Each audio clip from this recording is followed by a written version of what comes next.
Petite vidéo histoire pour Hogwarts. Alors, c'est pas les fans d'histoire. Pour quelle raison les Allemands ont-ils perdu la Première Guerre mondiale? Pas Adolf Hitler qui a écrit Mein Kampf. Selon la version officielle de Adolf Hitler, ils ont perdu la guerre parce que... Enfin, j'ai pas lu Mein Kampf. Hein. Selon la version qui m'a été rapportée de Mein Kampf, par ceux qui ont lu Mein Kampf, qui l'ont lu à des profs d'histoire qui l'ont lu à moi, Adolf Hitler, les Allemands ont perdu la Première Guerre mondiale parce que les sous-hommes... qui était une liste de sous-hommes, dont les fameux juifs et les autres, là, étaient trop lâches et pas assez courageux. À cause de ça, ils n'avaient pas trop assez, ils voulaient pas participer à la guerre, donc les Allemands ont perdu la guerre. Ainsi, j'ai décidé de bâtir une théorie. Pourquoi les Allemands ont perdu la guerre et pourquoi vous êtes en train de perdre votre guerre également actuellement? C'est exactement les mêmes raisons. C'est un problème de sous-homme. Ah, je m'y connais, je suis un sous-homme, vous êtes des surhommes. C'est une longue histoire entre nous.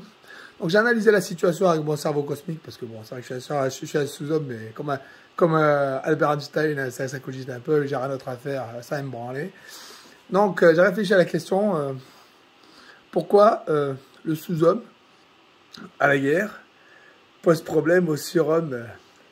Et c'est vrai qu'il y a un vrai problème là-dessus, en fait, et c'est la raison pour laquelle les Allemands ont perdu la guerre. C'est qu'en fait, j'ai réfléchi, si tu es un guerrier, que tu veux prouver que tu es plus fort, que tu vas c'est moi le plus fort, c'est moi qui suis fort, c'est moi qui... T'es à la guerre, t'es guerrier, tu veux montrer que c'est toi qui es courageux, que c'est toi qui es fort, que c'est toi qui es beau, que t'es présent. Si c'est ça que t'as comme motivation à la guerre, montrer que t'es le beau, que... Ah ben,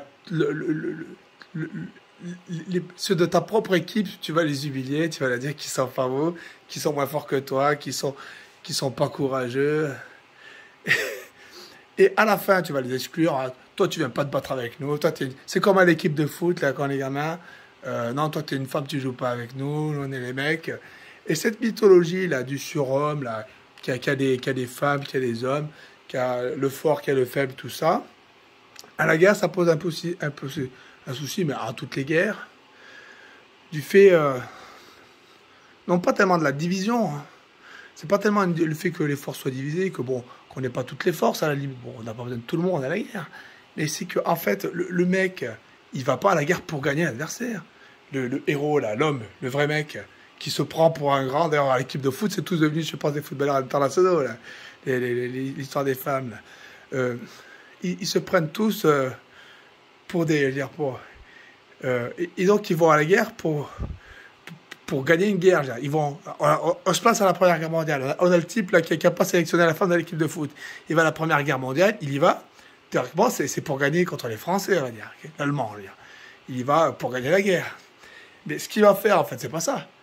Il va pas gagner une guerre contre les Français, lui. Lui, ce qu'il va faire, c'est montrer qu'il est beau, montrer qu'il est fort, montrer qu'il est courageux. Regardez, c'est moi qui suis fort. Regardez, c'est lui qui est faible. Il va faire ça tout le long, parce que c'est sa psychologie. Et quand tu penses comme ça, t'es destiné à perdre. Je suis désolé. Quand tu penses comme ça, t'es destiné à perdre. Non, mais on n'y arrive pas, c'est à cause de ta faute si on n'y arrive pas. Ouais. Là, ça te fait une bonne excuse. Ah, moi, chaque fois, ceux qui ont des bonnes excuses, dans le sport, c'est comme moi en musique, là, quand je dis tiens, j'arrive pas à les aiguilles à la flûte avec, à cause de ci, de ça. Quand t'as une bonne excuse, ouais, au moins tu fais pas le travail, parce que t'as l'excuse. Ah, mais je vais pas travailler, je suis malade, genre de truc. Ah, je vais pas à l'école aujourd'hui, j'ai 39 de fièvre. Quand t'as la bonne excuse, tu fais pas le travail. Dès que le sous-homme est là, c'est bon, l'excuse est déjà prête. Ah, mais aussi, c'est parce qu'il vient pas se battre avec nous. C'est pour ça qu'on n'y arrive pas, on peut pas y arriver. Et aussi, il nous a pas aidé, il vient pas nous aider, le mec. Et à la fin, ouais, non, mais regardez-nous, on est les forts. C'est eux qui sont les faibles, c'est pas notre faute, c'est la faute à lui, là. Et ça, si, c'est la psychologie du surhomme. Pour gagner à la guerre, selon le stratège, je veux dire, selon le stratège que je suis, là, que je me pose à vous, stratégie, orgueil, fierté, tout ça, aux deux côtés, s'il vous plaît. Ça ne veut pas dire qu'on ne garde pas de la fierté, on est fiers, on est fiers. On n'est pas là, nous, pour montrer que nous, on est fort, on n'est pas là pour gagner, c'est pas ça qu'on va faire. On n'est pas là pour nous gagner, c'est l'équipe qui doit gagner, c'est la team. C'est comme quand on exclut Benzema, c'est la team qui doit gagner, c'est le pays. Et si tu vas dire, ouais, non, mais c'est la faute de lui, là-bas, quand même. Non, mais c'était lui, là. C'était lui si on a perdu. Ah, t'as déjà perdu le match. Si tu sais déjà à cause de qui tu as perdu le match, tu as déjà perdu le match à la base. Théoriquement, on y va, on est tous forts, on est tous balèzes. Quand on est une équipe, on est tous bons. On est tous dans l'équipe, on est bons. Voilà, on est tous bons. On va tous le faire, le truc. Ouais. Alors, c'est que lui, il ne travaille pas, il ne veut pas bosser. Alors, mais c'est à cause de lui qu'on n'y arrive pas. On n'y arrive pas. Il veut pas bosser. Non, mais c'est pour ça qu'on n'y arrive pas. C'est tout le temps lui qui pose problème. Il ne travaille pas. Non, mais on le sait quand même. Ceux qui ont cette psychologie-là sont destinés à perdre. Surtout en guerre, à la limite au travail, en équipe de foot. Je comprends. S'il y en a un qui pose problème, bon, il y en a un, là, je comprends que ça peut gréver un peu l'équipe. Mais à la guerre, non. Pas à la guerre. Dans le sens, si tu es vraiment dans une vraie guerre, je veux dire, si tu es vraiment dans une vraie guerre, que tu es un vrai pays contre un pays, ou même une masse, un monde contre un monde, une guerre des mondes. Non, ce genre de mythologie-là, ça peut pas fonctionner. Ça peut pas fonctionner.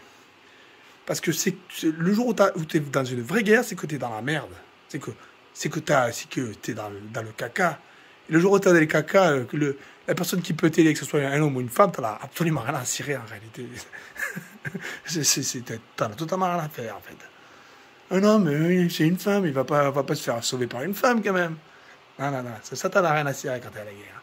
C'est pour ça que moi aussi, une psychologie, franchement, elle ne peut créer que de la perte. Donc c'est pour ça que vous êtes destinés à mourir tous. En fait, c'est moi qui vais tous vous buter. Hop.